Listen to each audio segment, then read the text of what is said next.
My mom's new husband tried to kick me out, so I moved in with my dad instead and finally found peace. When I was 15, my mom sat me down at the kitchen table and said she had big news. I figured maybe she'd gotten a promotion or something. I didn't expect her to say, "I'm getting married." To say I was shocked would be an understatement. My parents had been divorced for about 5 years by then, and while I was used to mom going on dates, she'd never brought anyone around long enough for me to take seriously. "This is sudden," I said, probably a little too bluntly. She smiled, brushing off my reaction. "I know it seems quick, but Mark makes me really happy. I want you to meet him soon." Soon turned out to be that weekend. Mom had him over for dinner, her famous lasagna, and right away, I didn't like him. Mark was the kind of guy who tried too hard. He kept cracking awkward jokes, calling me buddy, like we'd been lifelong pals, and asking me questions that felt invasive. "So, you're into video games, huh? Still doing okay in school? Bet your dad spoils you when you visit him." I looked at Mom, waiting for her to tell him to back off, but she just smiled like nothing was wrong. I answered politely because I didn't want to cause a scene, but inside, I knew something was off about this guy. After dinner, Mark pulled Mom into the living room while I went upstairs. I could hear them talking, his deep voice, her reassuring tones. I didn't know what they were saying, but I could already tell he was someone who wanted to take control, and I wasn't sure where that left me. Not long after dinner that night, Mark started showing up more often. At first, it was just a few weekends here and there, but soon he was staying over during the week too. I kept my distance, sticking to my room or finding excuses to be out of the house. Mom, on the other hand, was over the moon. She'd light up whenever Mark walked through the door, acting like a teenager in love. I wanted to be happy for her, but the more I saw of Mark, the more uneasy I felt. It wasn't anything huge at first, just little things. He'd comment on how I spent too much time alone, or how I was old enough to help out more around the house. He'd joke that I needed to man up when I didn't laugh at one of his stories. The way he said it wasn't outright mean, but it still stung. Then one day, Mark and Mom sat me down in the living room. Mark was leaning forward, elbows on his knees, trying to look casual, but I knew something was up. Mom sat next to him, smiling nervously. "Your mom and I have been talking," Mark started, his voice slow and deliberate. "We think it's time for a few changes around here." I glanced at Mom, but she wouldn't meet my eyes. "Like what?" I asked. "Well," Mark continued, "now that we're moving forward as a family, we need to make sure everyone's pulling their weight. I noticed you've been slacking on chores, and your mom's been picking up the slack." My jaw dropped. I wasn't slacking on anything. I did the dishes every night, took out the trash, and kept my room clean. I looked at Mom, hoping she'd back me up, but she just gave me a tired smile and said, "Mark has a point, honey." It was like a punch to the gut. Mark wasn't even officially living here yet, but he was already acting like he ran the place. And the worst part? Mom was letting him. From then on, the house didn't feel like home anymore. It felt like his place, and I was just some guest overstaying my welcome. I told myself it would get better once they got married, that maybe Mark would ease up, or Mom would start seeing things from my side. But deep down, I had a bad feeling, and it turned out I was right. Things got worse after Mark officially moved in. At first, it was just a few of his things here and there. His razor in the bathroom, his tools piled up in the garage. But soon enough, it felt like he was rearranging my entire life. My posters started disappearing because they made the place look like a kid's room. He turned the living room TV into his TV, always watching the news or sports and barking at me to find something else to do. Mom didn't see it. Or maybe she didn't want to. "Mark's just adjusting," she'd say whenever I complained. "You've got to give him a chance." But Mark didn't want a chance. He wanted control. It all came to a head one Saturday morning. I'd planned to spend the day in my room, headphones on, blocking him out like usual. Instead, Mark banged on my door and walked in without waiting for an answer. "Get up," he said, standing in the doorway like he owned the place. "I need you to help me clean out the garage." "I'm busy," I said, not even looking up from my phone. "Busy?" he scoffed. "You're lying around doing nothing. That ends now." I didn't agree to this. I shot back, sitting up. "It's your garage, not mine." Mark's face turned red. and his voice dropped into that low, dangerous tone he used when he wanted to sound in control. You think you can keep living here for free, kid? Eating the food, using the water, sitting around all day? You either help out, or you start looking for somewhere else to live. I stared at him, stunned. You're kicking me out because I don't want to clean the garage? Don't twist my words, he said, smirking like he'd won something. I'm just saying it's time you learn how to earn your keep. This isn't a free ride anymore. I was shaking with anger as he left the room. The idea of being kicked out of my own home, my mom's home, over something so stupid made me want to scream. I wanted to tell Mom, to make her see what kind of guy Mark really was. But when I found her in the kitchen, she wouldn't even look at me. I heard what happened, she said softly. You need to stop fighting him on everything. He's trying to help. Help? Are you serious? I couldn't believe what I was hearing. He told me to leave. Mom sighed like she was exhausted. He didn't mean it like that. But you're not a kid anymore, and Mark's right, you need to step up. I didn't even argue. What was the point? I realized right then that Mom wasn't going to stand up for me. She'd chosen Mark, and I was just in the way. So that night, I did something I never thought I'd do. I called my dad. Growing up, Dad had always been the fun parent. He didn't have custody after the divorce, so I only saw him on the occasional weekend or holiday. He lived a couple of towns over, in a small apartment that I barely remembered. I hadn't stayed there in years. When he answered the phone, he sounded surprised. Hey, buddy, everything okay? Not really, I said, trying to keep my voice steady. Can I come stay with you for a while? There was a pause, and for a second, I thought he'd say no. Then, quietly, he said, Of course you can. When do you want me to pick you up?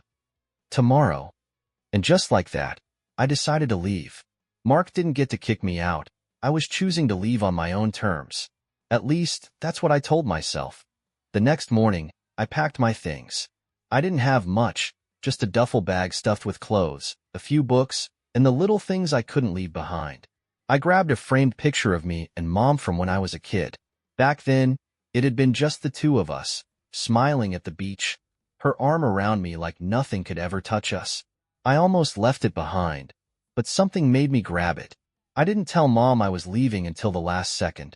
I knew she'd try to stop me or, worse, guilt me into staying. She was in the kitchen when I walked in, my bag slung over my shoulder. Where are you going? She asked, her face falling the moment she saw me. I'm moving in with Dad, I said, keeping my voice steady. Mark said I needed to find somewhere else to stay, so that's what I'm doing. Her eyes widened. He didn't mean it like that, honey. You're overreacting. I'm not, I snapped. You've let him take over everything. This house doesn't even feel like mine anymore. You didn't stick up for me, Mom. You just let it happen. Her mouth opened like she was going to argue, but then she stopped. For a second, I thought she was going to break down or ask me to stay, but instead, she looked tired, defeated. Don't do this, she whispered. I have to, I said. There was a honk outside, Dad's car. I turned to leave, and as I stepped out the front door, Mark was standing at the bottom of the stairs, holding a mug of coffee like he didn't have a care in the world. Running off to Daddy, huh? He said, smirking. Figures. I clenched my jaw so hard it hurt. I wanted to say something, to yell at him, or tell him exactly what I thought of him, but I didn't. I just kept walking. He wasn't worth the words. Dad was waiting by the car, leaning against the hood with his hands in his pockets. He looked the same as I remembered, gray around the edges, but still the guy with the easygoing smile. Hey, kid, he said when I got close. You good? Yeah, I lied. He didn't push me. He just grabbed my bag, tossed it in the back seat, and opened the door for me. As we pulled away, I glanced back at the house one last time. Mark was still on the porch, watching us leave. Mom was nowhere to be seen. The car ride to Dad's place was quiet at first. He didn't ask me what happened, and I didn't feel like explaining.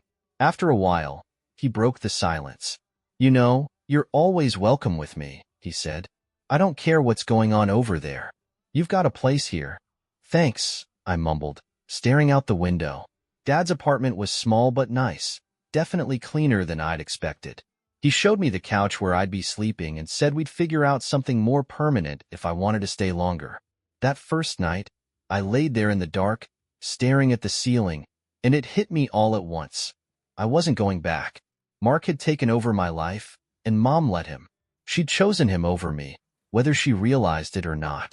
But I wasn't angry at just Mark anymore. I was angry at Mom.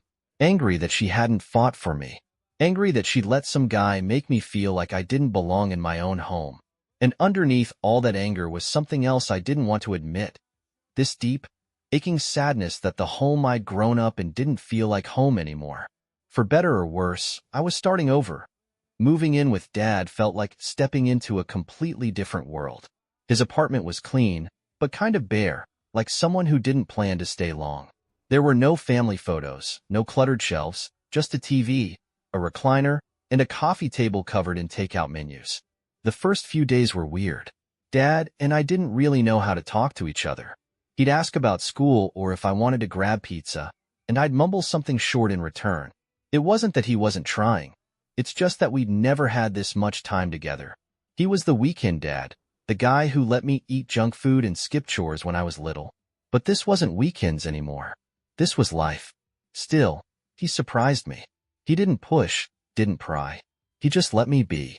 I'd come home from school and crash on the couch, and he'd sit quietly watching some old action movie until I started talking on my own. "You settling in okay?" he asked one night over dinner. Burgers he'd picked up from a drive-thru. "Yeah," I said, and for the first time, I meant it. "It's easier here." Dad nodded, like he understood. Sometimes you don't realize how heavy something is until you put it down. That stuck with me. I hadn't realized how tense I'd been at Mom's house, how every moment with Mark felt like walking on glass. At Dad's, I didn't feel like I had to prove myself or fight for space that was mine. I could just exist. Then, one evening, Mom called. I was halfway through a math assignment when Dad knocked on my door, holding out his phone. "It's your mom," he said, looking unsure. "You don't have to answer if you don't want to." I stared at the phone for a second before taking it. "Hello? Honey." Mom's voice sounded soft, careful. "How are you?" "I'm fine," I said, my voice stiff. She paused. "I miss you, you know. It's not the same here without you." I didn't say anything. "Listen," she continued. "Mark and I have talked, and we think maybe you should come back. Things are different now.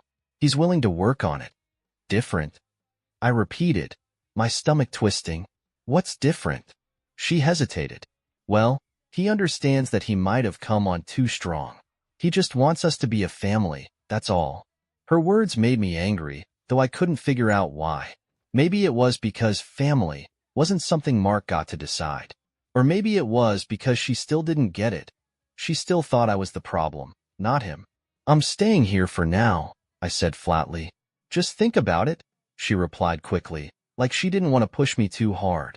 "We love you, honey," Mark included. I hung up and sat on the edge of the bed, staring at the floor. I could feel Dad standing in the doorway, watching me carefully. "You okay?" he asked. "Yeah," I said, though my voice didn't sound convincing, even to me. "You don't have to go back there," Dad said after a moment. "Not if you don't want to." The thing is, I wasn't sure what I wanted. Part of me missed Mom, my mom, the way she used to be. But Mark had made it impossible to feel like I belonged in that house anymore. That night, as I lay on the couch staring at the ceiling, I made a quiet promise to myself. I wouldn't let Mark control me anymore. This was my life. And if I ever went back, it would be on my terms. Not as. A few weeks later, Mom called again. This time, she asked me to come over for dinner. "Just for one night," she said. "It'll be good for us to talk." I didn't want to go, but something about the way she sounded, like she missed me, made it hard to say no. I told Dad, and he just nodded, like he trusted me to handle it. "If it gets to be too much, call me. I'll come get you," he said. When I got to Mom's house, everything looked the same, but it didn't feel the same. It didn't feel like mine anymore. Mark's truck was parked out front like a flag planted in the ground, and I felt that knot in my stomach tighten as I walked through the door. "Hey, honey." Mom greeted me with a smile that didn't quite reach her eyes. She pulled me into a hug, but it felt awkward, forced. "Dinner's almost ready. Mark's excited to see you." Excited? I doubted that. I sat stiffly at the dinner table, pushing food around on my plate while Mark did most of the talking. He told a story about something at work, laughing loudly, and every now and then, he'd throw in a comment directed at me. So, how's life at Dad's place? Bet you're living like a king, huh? Fine, I said shortly, not looking up.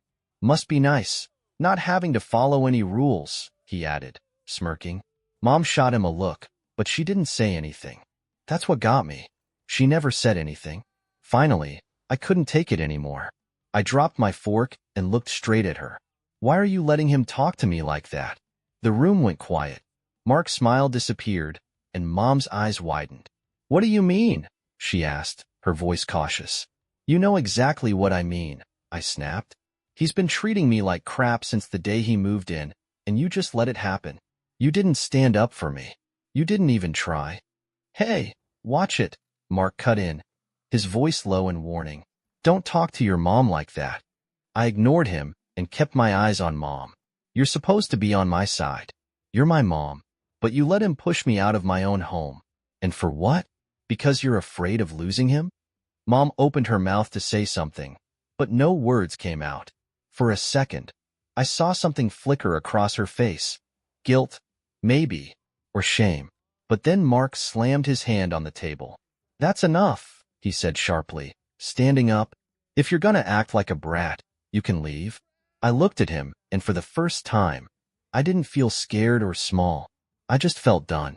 I stood up and grabbed my jacket. I'm leaving. Don't worry, you don't have to kick me out this time. I turned to Mom one last time.